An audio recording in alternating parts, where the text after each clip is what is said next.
Breaking news. బంగారం jet స్పీడ్లో పరుగులు తీస్తుంది. మధ్య తరగతికి అందనంటుంది. కొండెక్కి కూర్చుంది. కొనడం కాదు కదా, కొనాలన్న ఆలోచన రావాలన్నా ధైర్యం చేయాల్సి వస్తుంది. బంగారం సామాన్యులకు అందనంత ఎత్తుకు చేరుకుంది. దేశీయంగానే కాకుండా అంతర్జాతీయ మార్కెట్లో కూడా పసిడి ధరలు బగ్గుమంటున్నాయి.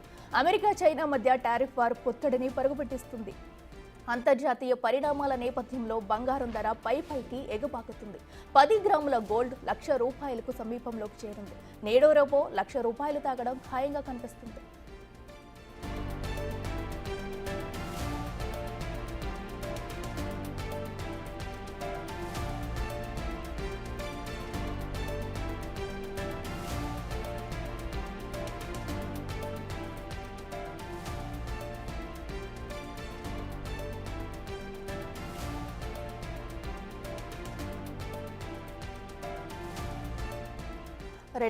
రోజు రోజుకి కూడా బంగారం ధర అనేది పెరుగుతూనే వస్తుంది. దీంతో సామాన్యులు బంగారం కొనాలంటూనే భయపడిపోతున్నారు. మరి బంగారం ధర ఎంతవరకు పెరుగుతుంది, దీనికి గల కారణాలు కూడా తెలిపేందుకు మనతో పాటు ఉన్నారు మార్కెట్ అనలిస్ట్ చిట్టడి కృష్ణారెడ్డి గారు. నమస్తే సార్.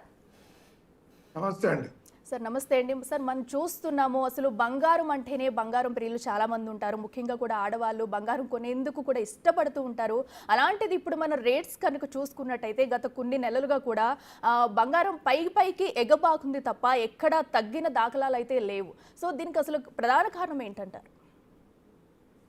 బంగారం రోజు రోజుకు మనకు మార్కెట్లో ధరల పెరుగుదలకు ఇవాళ అంతర్జాతీయ కారణాలు ప్రధానంగా చూడొచ్చండి. మనకు అందరికీ తెలిసిందే, చైనా అమెరికా పరోక్ష యుద్ధం లాగా, అంటే ఇక్కడ డైరెక్ట్ గా ఆయుధాలతో యుద్ధాలు చేయకపోయినా టారిఫ్లతో, అంటే చైనా ఎప్పటి నుంచో తన యొక్క సామ్రాజ్యవాద కాంక్షను కావచ్చు, ప్రపంచ దేశాల్లో ఒక ఆర్థిక శక్తిగా ఎదగాలని చాలా సందర్భాల్లో వారి కరెన్సీ విలువను తగ్గించడం, అదేవిధంగా అక్కడి నుంచి ఏ రకమైనటువంటి సమాచారం కూడా ప్రపంచ దేశాలకు, అంటే చైనాకు వ్యతిరేకంగా చైనాకు నెగిటివ్ అయ్యే అంశాలు ఏ రోజు కూడా ప్రపంచ దేశాలకు కనిపించకుండా చేసేటువంటి ప్రక్రియ. ఆ నేపథ్యంలో ఇవాళ అమెరికా పెద్ద ఎత్తున టారిఫాలు చేయడం, అది ప్రపంచవ్యాప్తంగా అన్ని దేశాలకు చేయడంతో మదుపుదారులు, పెట్టుబడిదారులు ముఖ్యంగా ఎక్కడైతే కొంత ఆర్థికంగా భద్రత ఉంటుంది, ఏవి సేఫ్ హెవెన్ గా ఉంటాయి ఇన్వెస్ట్మెంట్స్ అన్నప్పుడు బంగారం పైన చూస్తున్నారు. అందుకనే మనం ఈ జనవరి నుంచి 2025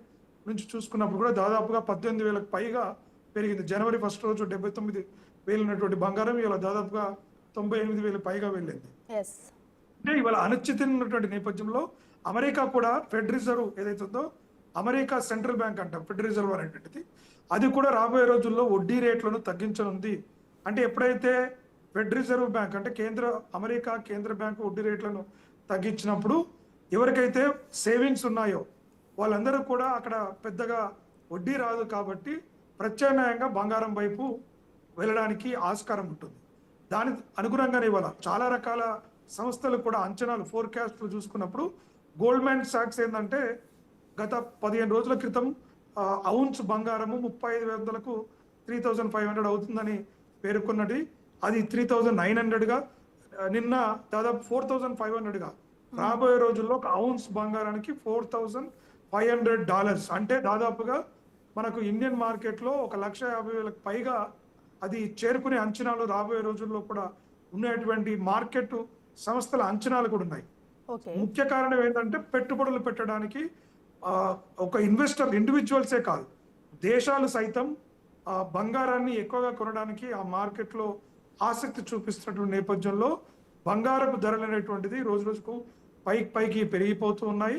మనకు ముఖ్యంగా ఇవాళ తెలుగు రాష్ట్రాల్లో కూడా ఇవాళ అన్ని కూడా ఈ రాబోయే నెలల్లో పెళ్లిళ్ళ సీజన్ కూడా కొంత ఉండడంతో కూడా కొంత ఈ సామాన్య ప్రజల పైన ఈ ధరల భారం అయితే ఖచ్చితంగా పడే అవకాశం ఉంటుంది.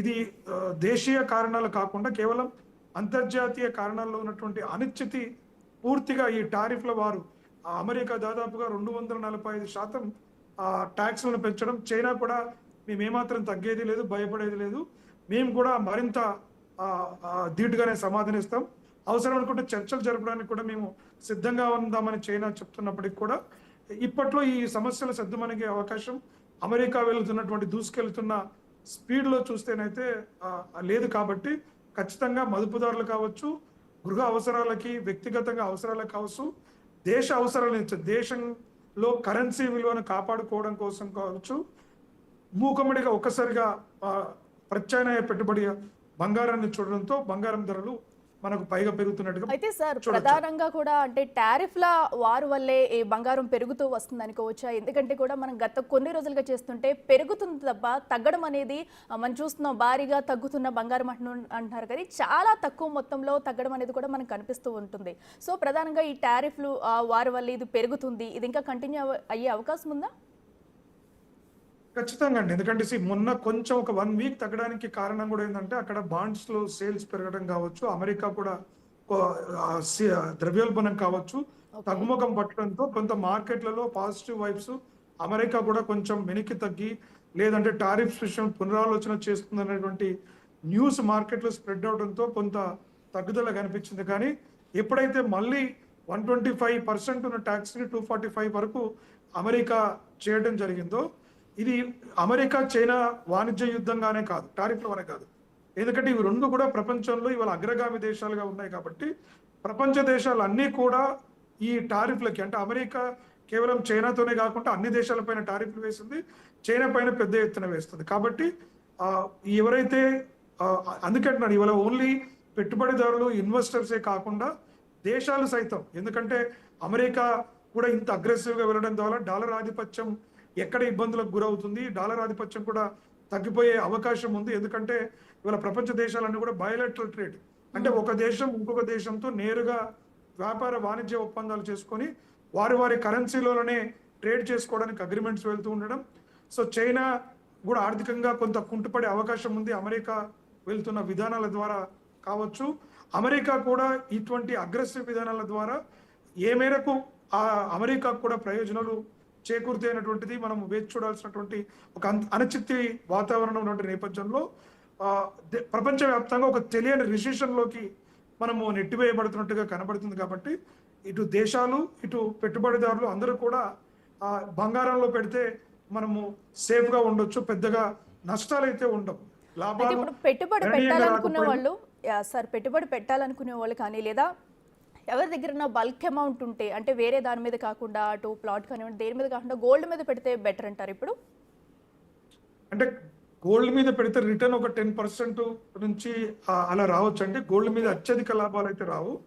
ఆ గోల్డ్ మీద ఒకవేళ ఇప్పుడు అంటే షార్ట్ టర్మ్ బెనిఫిట్స్ చూసుకునే వాళ్ళు ఇక్కడ పెట్టుబడి పెడితే లాభం, ఎందుకంటే గోల్డ్ ప్రైసెస్ ఆల్రెడీ కొంత ర్యాలీ జరిగిపోయింది. 65,000 నుంచి ఇవాళ 98,000కి వచ్చి దాదాపుగా ఒక 28-30% పెరిగింది. కాబట్టి ఇవాళ గోల్డ్ లో మరీ ఇన్వెస్ట్మెంట్ చేస్తే రాబోయే రోజుల్లో ఒక 10-20% అప్రిసియేషన్ ఉండొచ్చు.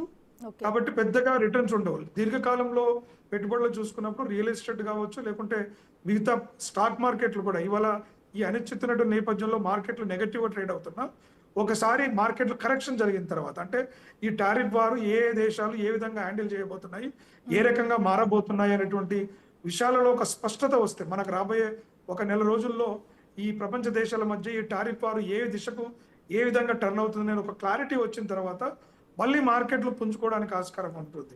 బంగారం ఎప్పుడు కూడా సేఫ్ అయిపోయింది, దెర్ ఇస్ నో డౌట్.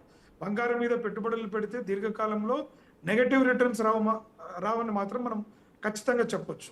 కాకపోతే అగ్రెసివ్ గా ఇప్పుడు మిగతా వాటిలో ఇన్వెస్ట్మెంట్స్ అమ్ముకొని, అంటే రియల్ ఎస్టేట్ లో కానీ స్టాక్ మార్కెట్ లో కానీ పెట్టుబడి వాళ్ళు అక్కడ అమ్మకం చేసి ఇక్కడ బంగారంపై కొనుగోలు చేయాల్సినటువంటి అవసరం అయితే లేదు. అవి కూడా మార్కెట్లో ఒక దీర్ఘకాలంలో మార్కెట్లు పికప్ అవుతాయి. కాబట్టి ఎవరి దగ్గర సర్ప్లస్ ఉంటే వారి పోర్ట్ఫోలియోలో భాగంగా, అంటే అన్ని రకాల అసెట్స్ ఉండాలి కాబట్టి కొంత గోల్డ్ పైన ఈ మధ్య కాలంలో ఇన్వెస్ట్ చేయాలనుకున్న వాళ్ళు కొంత పర్సంటేజ్ పెంచుకోవచ్చు. కానీ పూర్తిగా వారి ఉన్నటువంటి పెట్టుబడిని అక్కడ మార్కెట్లో అమ్మేసి ఇక్కడ గోల్డ్ పైన పెట్టాల్సినటువంటి అవసరం కానీ లేకుండా అంత పెద్ద ఎత్తున రిటర్న్స్ రాబోయే రోజుల్లో రావడానికి ఆస్కారం కూడా తక్కువగానే ఉంటుంది.